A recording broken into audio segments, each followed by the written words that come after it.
Bismillahirrahmanirrahim. Assalamualaikum warahmatullahi wabarakatuh. Alhamdulillahirabbil alamin wassalatu wassalamu ala asrofil anbiya'i wal mursalin sayyidina Muhammadin wa ala alihi washabihi ajmain. Rabbi shrah li sadri wa yassir li amri wahlul 'uqdatam min lisani yafqahu qawli amma ba'du. Puji syukur alhamdulillah, marilah kita senantiasa panjatkan kehadirat Allah Subhanahu wa taala atas limpahan rahmat, taufik, hidayah dan inayahnya kepada kita semua, yang mana sampai saat ini kita masih diberi nikmat iman, Islam dan kesehatan, sehingga pada kali ini kita dapat bertatap maya dalam mempresentasikan atau memaparkan materi tentang karakteristik perkembangan fisik, kognitif, dan psikososial masa dewasa awal. Yang terhormat Bapak Ahmad Hamdan SPD MPD dan juga rekan-rekan semuanya. Saya Nuning Fitriani selaku moderator, dan di sini kami dari kelompok 6. Ya, kelompok 6 ya. Ada dengan anggota Hana Nopianti, Aulia Mariam, dan Nepi Dwi Jayanti. Langsung saja acara pada hari ini yaitu sesi pembukaan dan pemaparan materi. Untuk mengefektifkan waktu, mari kita buka acara ini dengan pembacaan basmalah. Bismillahirrahmanirrahim. Selanjutnya yaitu pemaparan materi tentang perkembangan fisik yang akan disampaikan oleh Hana Nopianti. Kepada Hana, saya persilahkan.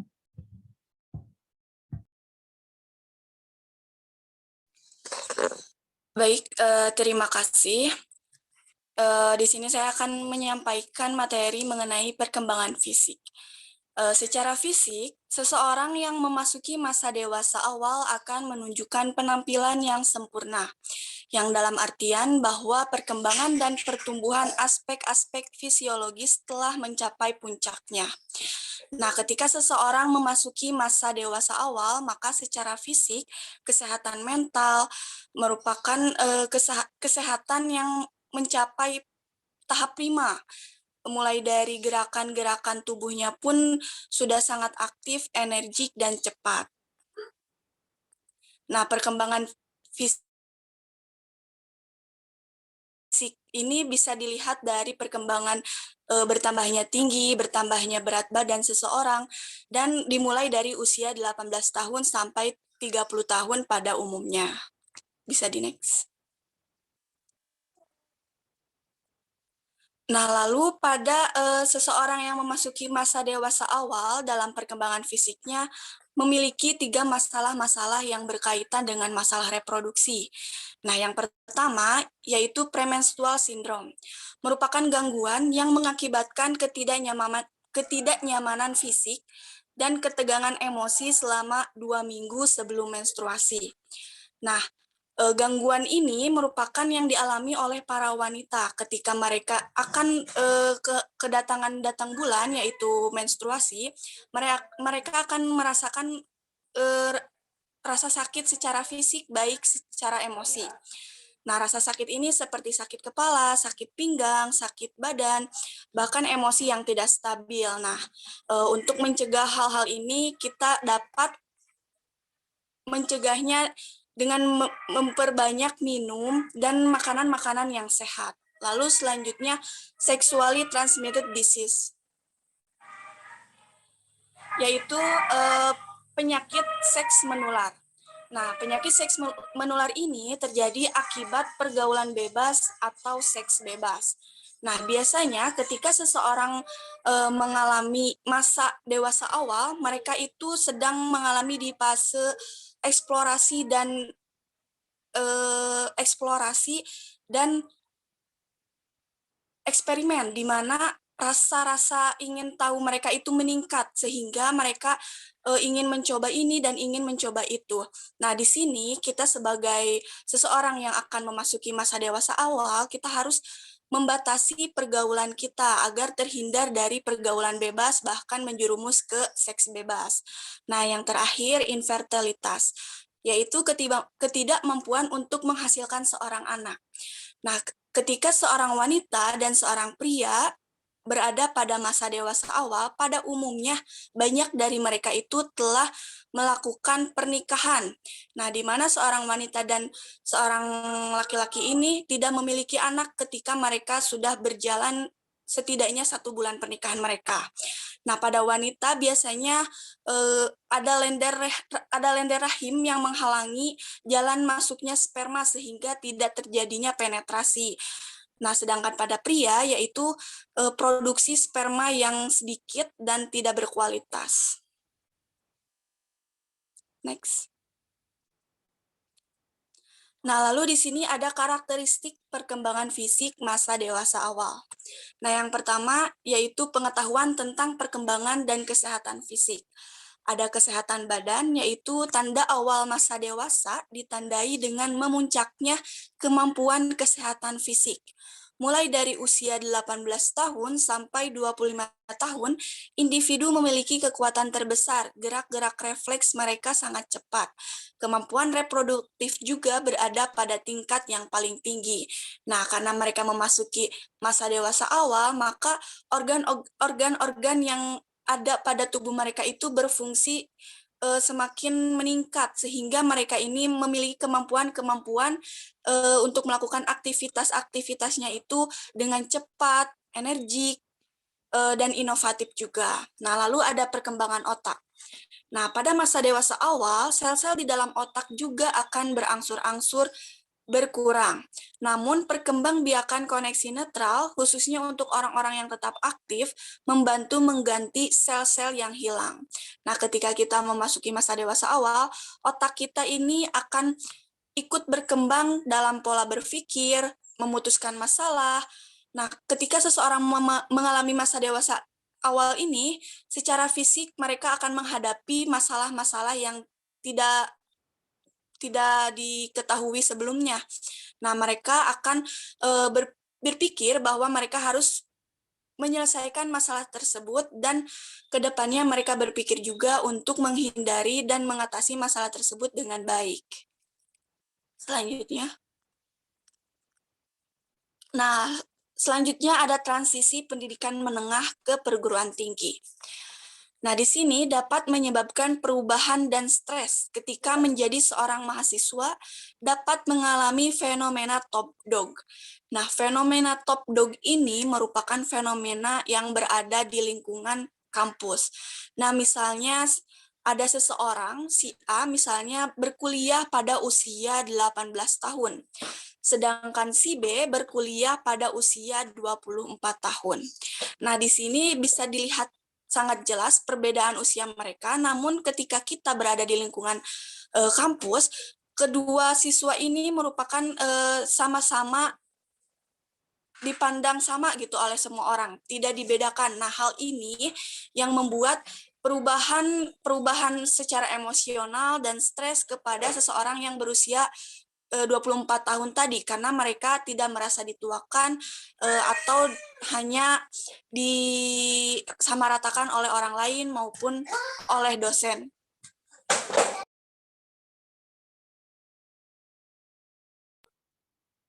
Baik, untuk selanjutnya terjadi pergerakan ke arah struktur yang lebih besar dan impersonal seperti interaksi dengan teman yang berbeda latar belakang secara geografis dan etnis yang lebih beragam.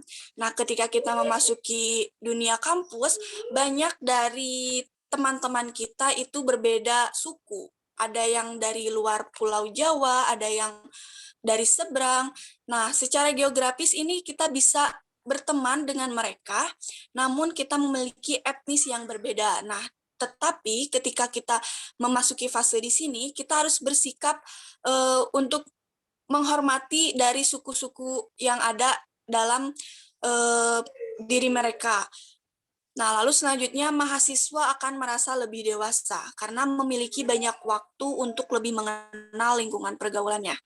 Nah, ketika kita memasuki masa dewasa awal, secara fisik kita akan berkegiatan lebih banyak, di mana kita akan mengeksplorasi lebih jauh hal apa yang akan kita raih.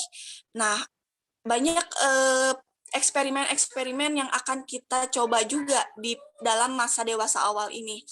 Nah, jadi secara fisik kita akan dikuatkan untuk menghadapi pergaulan-pergaulan yang ada di luar sana. Nah, baik, untuk selanjutnya bisa di next.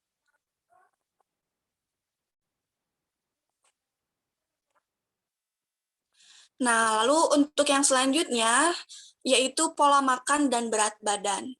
Nah, secara fisik, saat seseorang memasuki masa dewasa awal, pola makan dan berat badan mereka mungkin bertambah biasanya. Nah, ketika mereka berat badannya bertambah, maka mereka akan mengalami stres yang berlebih, apalagi sampai mengalami obesitas. Disitulah mereka akan melakukan hal-hal yang di luar dugaan seperti diet ekstrim, bahkan memakan makanan yang tidak lazim untuk menurunkan berat badan mereka. Nah, di sini obesitas merupakan masalah kesehatan yang serius dan banyak melanda individu. Obesitas juga bisa menyebabkan masuknya penyakit-penyakit dengan mudah.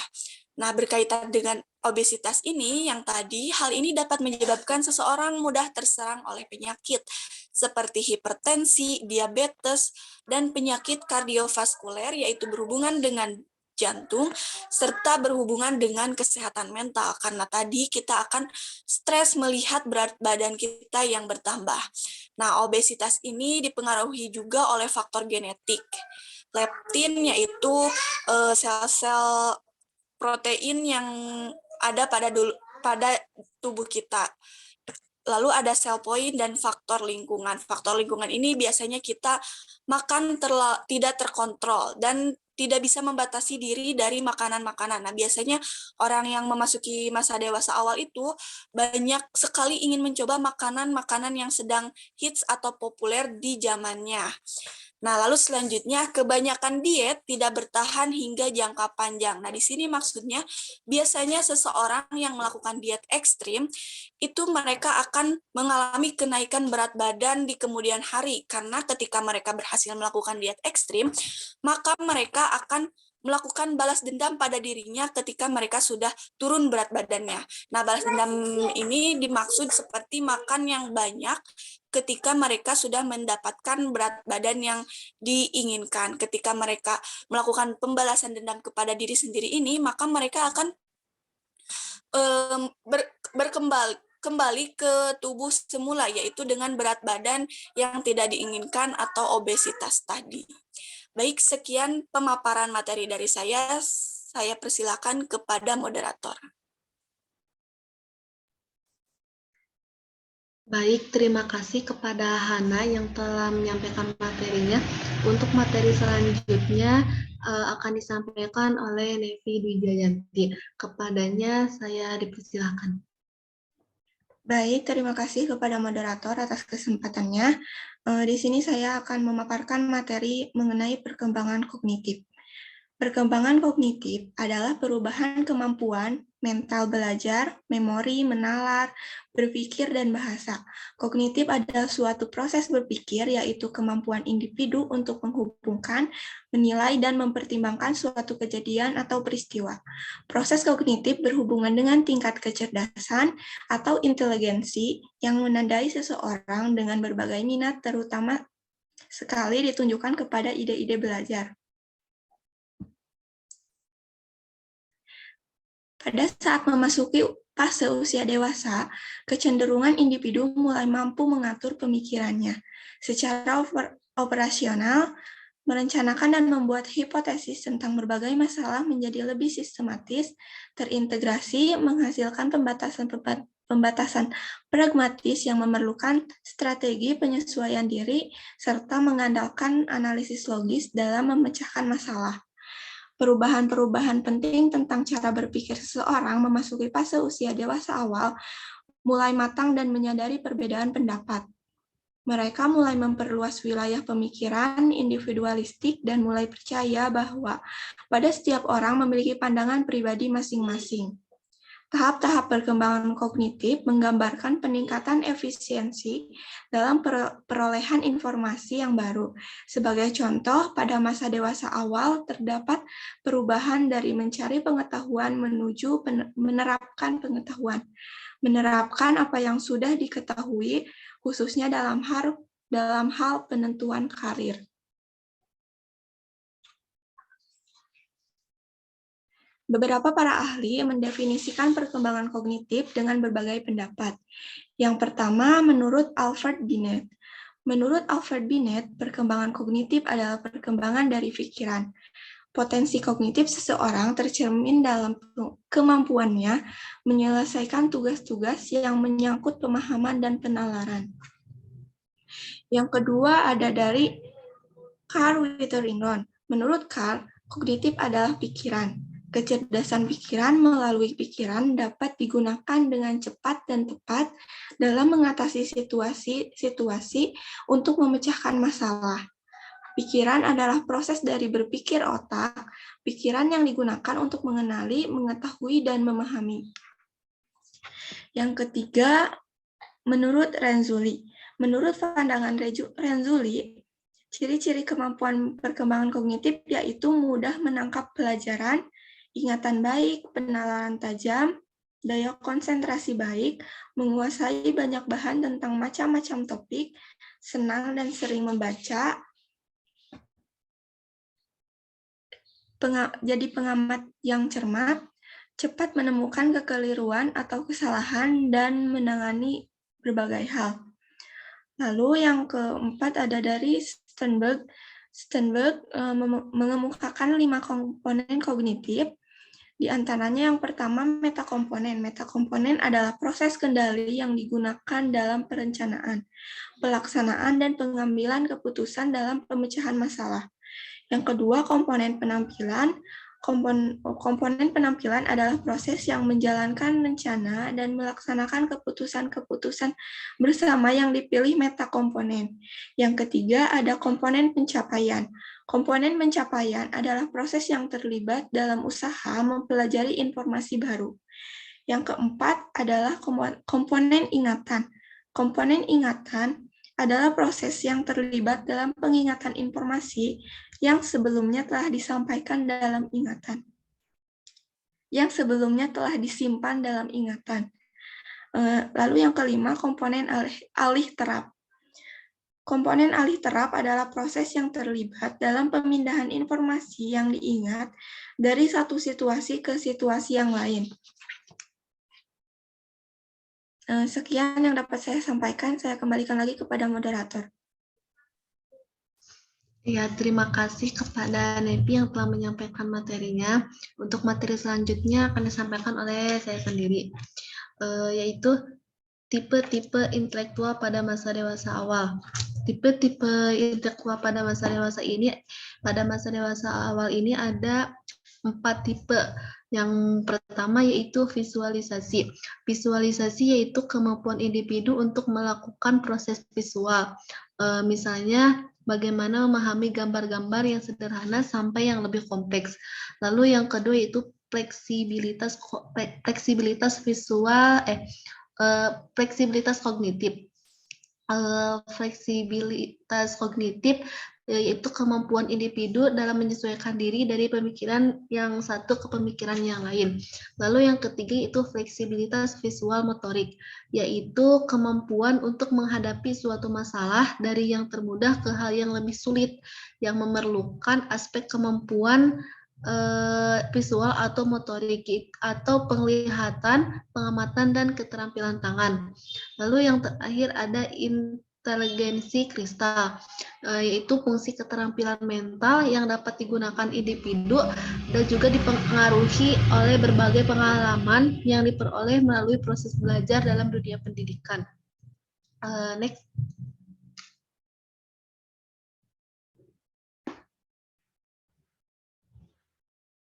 Lalu perkembangan kognitif pada masa dewasa awal ini meliputi perkembangan berpikir reflektif atau reflective thinking. Pada perkembangan berpikir reflektif ini membentuk sistem intelektual yang rumit yang dapat mempertemukan inspirasi-inspirasi atau pertimbangan yang saling berseberangan. Itu contohnya seperti menggabungkan teori fisika terbaru atau perkembangan manusia menjadi satu teori yang menyeluruh yang bisa menyebutkan berbagai macam sikap. Lalu yang kedua, perkembangan pemikiran pasca formal, yaitu pemikiran pasca formal ini bersifat fleksibel, terbuka, adaptif, serta individualistis. Pemikiran ini dilandasi intuisi serta emosi juga akal buat membantu seseorang mengatasi dunia yang tampak berantakan. Seperti berpikir reflektif, pemikiran formal ini juga memungkinkan orang dewasa untuk melampaui sistem logika. Berpikir pasca formal sering berkembang menjadi respon terhadap banyak sekali peristiwa dan hubungan yang membuka cara melihat yang tidak bisa serta menantang pandangan yang sederhana serta terpusat terhadap global. Pada perkembangan pemikiran pasca formal ini, seperti yang dikemukakan oleh para ahli, mereka percaya bahwa tahap perkembangan kognitif menggambarkan peningkatan efisiensi dalam memperoleh informasi yang baru. Di masa dewasa awal ini, contohnya orang umumnya berubah dari mencari pengetahuan, jadi menerapkan apa yang telah diketahuinya untuk mencapai jenjang karir serta membentuk keluarga. Lalu yang selanjutnya itu perkembangan kecerdasan emosional.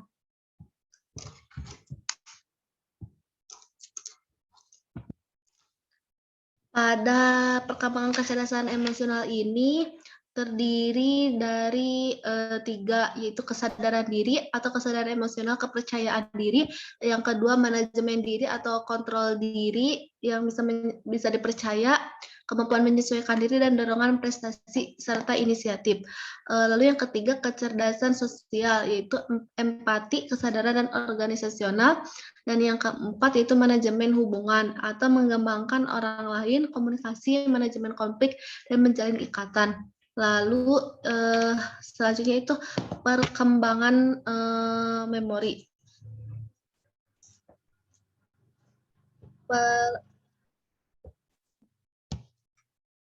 Perkembangan memori ini kan memori atau daya ingat ini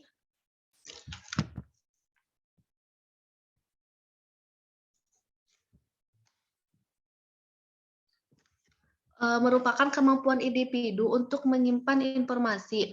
Informasi tersebut dapat dipanggil kembali untuk dipergunakan beberapa waktu kemudian. Memori merupakan unsur inti dari perkembangan kognitif, sebab segala bentuk belajar dari individu melibatkan memori. Memori pada suatu individu memungkinkan untuk dapat menyimpan informasi yang ia terima sepanjang waktu, sehingga tanpa memori, individu mustahil dapat merefleksikan pribadinya sendiri, karena pemahaman diri sangat tergantung pada suatu kesadaran yang berkesinambungan dan terintegrasi antara semua bagian otak. Hal itu hanya dapat terlaksana dengan adanya memori. Lalu yang terakhir itu perkembangan inteligensi. Perkembangan inteligensi itu diistilahkan dengan perkembangan kognitif itu seperti ilmu yang menyelidiki tentang kegiatan mental atau cara kemampuan berpikir abstrak seseorang. Pada perkembangan ini di dalamnya melibatkan proses atau memperoleh, menyusun, dan menggunakan pengetahuan serta kegiatan mental seperti berpikir, menimbang, mengamati, mengingat, menganalisis, mensintesis, dan memecahkan persoalan yang berlangsung melalui interaksi dengan lingkungan.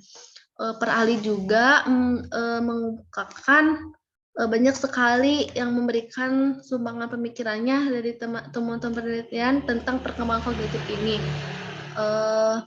Mungkin sekian dari pemaparan materi saya.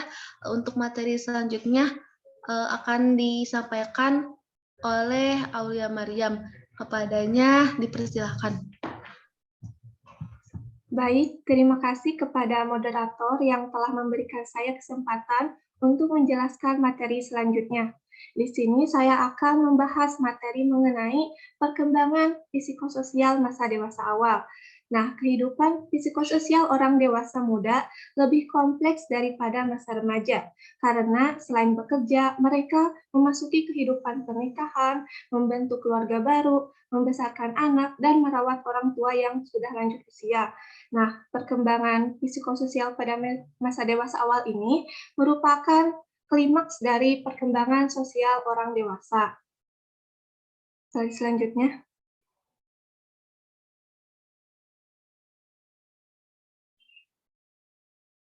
Nah, adapun tugas perkembangan dewasa awal menurut RJ Hafigul 1955.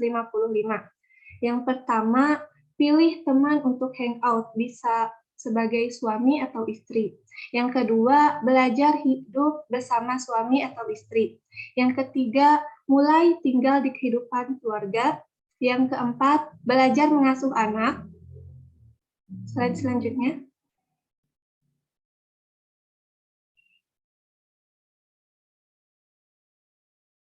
Yang kelima, mengelola keluarga. Yang keenam, mulai bekerja. Yang ketujuh, mulai mengambil tanggung jawab. Dan yang kedelapan, dapatkan grup sosial yang selaras. Next. Nah, di sini Kurlok menguraikan ciri penting atau karakteristik penting pada perkembangan psikososial masa dewasa awal. Nah, yang pertama, mengubah jalan menuju kedewasaan. Periode ini sekitar usia 18 hingga pertengahan 20 tahun, dan bahkan akhir 20 tahunan. Seringkali merupakan waktu eksperimen sebelum mengambil peran dan tanggung jawab orang dewasa yang stabil. Nah, pekerjaan yang menemukan pekerjaan tetap atau membangun hubungan romantis jangka panjang. Yang kedua ada menjadi orang tua. Nah, masa dewasa juga merupakan waktu untuk mengubah perilaku yang menuntut menjadi orang tua yang baik bagi anak-anak. Yang ketiga, periode keterasingan sosial. Nah, dengan berakhirnya pendidikan formal dan masuknya pola karir, perkawinan, dan kehidupan dewasa di rumah, hubungan teman sebaya dalam kelompok sebaya menjadi lebih rentan. Sedangkan partisipasi dalam kegiatan kelompok di luar rumah terus menurun. Akibatnya, untuk pertama kalinya sejak masa kanak-kanak, semua anak muda, termasuk anak muda populer, mengalami krisis isolasi sosial atau yang disebut alienasi. Nah, yang keempat, usia reproduksi. Masa dewasa adalah masa usia reproduksi. Periode ini ditandai dengan terbentuknya rumah tangga, namun periode ini dapat ditunda karena beberapa alasan. Nah, salah satunya beberapa orang dewasa ini tidak memulai sebuah keluarga sampai mereka menyelesaikan karir mereka di lapangan dan memulai karir mereka. Slide selanjutnya.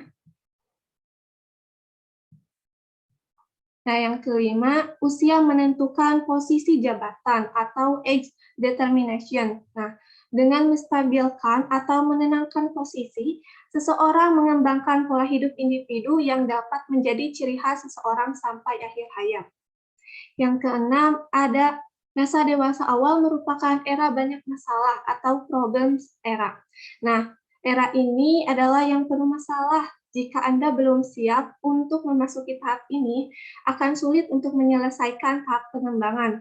Nah, masalah yang dihadapi seperti masalah pekerjaan, masalah pasangan, dan masalah keuangan, semuanya perlu penyesuaian.